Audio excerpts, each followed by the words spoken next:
बिस्मिल्लाहिर्रहमानिर्रहीम। अस्सलाम वालेकुम वीवर्स, आज मैं आप लोगों को जो है ना भे की रेसिपी बना के दिखाऊंगा। बहुत ही मज़े के भे बनते हैं और बहुत ही आसान हैं। आइए हम आपको बना के दिखाते हैं कैसे बनते हैं। जी हाँ वीवर्स, अब हमने जो भे की कटिंग थी वो इसको हमने पहले छील लिया था। छीलने के बाद हमने इसकी कटिंग कर ली है। अब कटिंग हो चुकी है। अब हमने पतीले में पानी डाल के रखा हुआ है। अब हम इसमें ये उबलने के लिए छोड़ देंगे कुछ ही देर। इसको हम पहले उबाल लेंगे। अब हम इसके ऊपर जो है ना ढक्कन दे देंगे। जैसे ही ये उबल के नरम हो जाएंगे फिर इसे उतार देंगे। जी हाँ वीवर्स, अब जो भे हैं हमने इसको उबाल लिए हैं। बिल्कुल ये नरम हो चुके हैं। बिल्कुल ये देखें बिल्कुल नरम हो चुके हैं। तो अब हम इसका जो है ना तड़का बनाएंगे कैसे जी हाँ दोस्तों, अभी जो घी उबलना शुरू हो चुका है, घी बिल्कुल गर्म हो चुका है। अब हम इसमें टमाटर और प्याज डालेंगे, इनका तड़का बनाएंगे। प्याज डालेंगे सबसे पहले। इसके बाद हम इसमें जो टमाटर डालेंगे, बिस्मिल्लाह।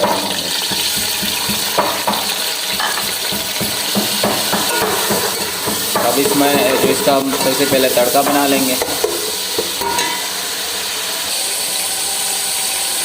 अब हम इसमें हल्दी डालेंगे, हल्दी पाउडर।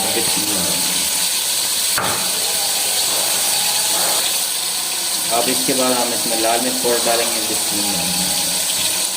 नमक डालेंगे।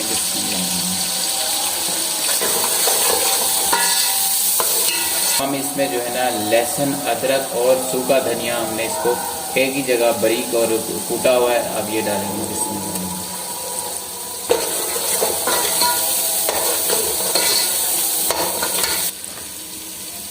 जी हाँ विवाद, अब इसमें जो है ना हमने भे पहले से उबाल के रखे हुए थे। अब इसमें तड़के में ये डालेंगे, बिस्मिल्लाह।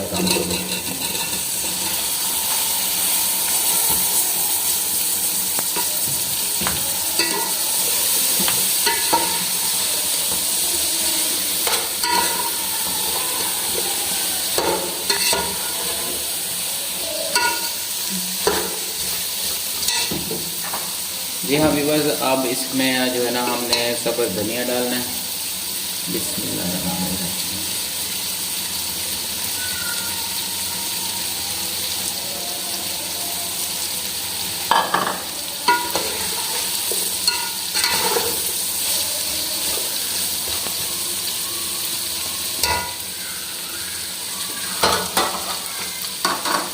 अब इसके ऊपर हम ढक्कन दे देंगे, थोड़ी देर के लिए इसे छोड़ देंगे। अब हमने इसका ढक्कन खोल लिया है। तो जी हाँ दोस्तों, ये भे बन चुके हैं। बहुत ही मज़े के, अल्हम्दुलिल्लाह बहुत ही ज़्यादा टेस्टी बने हुए हैं। अब हम इसे प्लेट में डाल के देखते हैं कि कैसे बने हुए, इसे चेक करते हैं। जी हाँ, अब हम इसको जो है ना प्लेट में डाल के देखते हैं, बिस्मिल्लाह। जी हाँ दोस्तों, बहुत ही मज़े के बने हुए, अल्हम्दुलिल्लाह बहुत ही टेस्टी बने हुए। आप भी एक बार ज़रूर ट्राई कीजिएगा। तो दोस्तों, अगर वीडियो अच्छी लगी हो तो इसे लाइक और शेयर ज़रूर कीजिएगा। अपनी फेसबुक पर इसे ज़रूर शेयर कीजिएगा। और अगर आप लोग मेरे चैनल पर न्यू हैं तो चैनल को ज़रूर सब्सक्राइब कीजिएगा। मिलते हैं नेक्स्ट वीडियो के साथ। इजाज़त दीजिए, अल्लाह हाफिज़।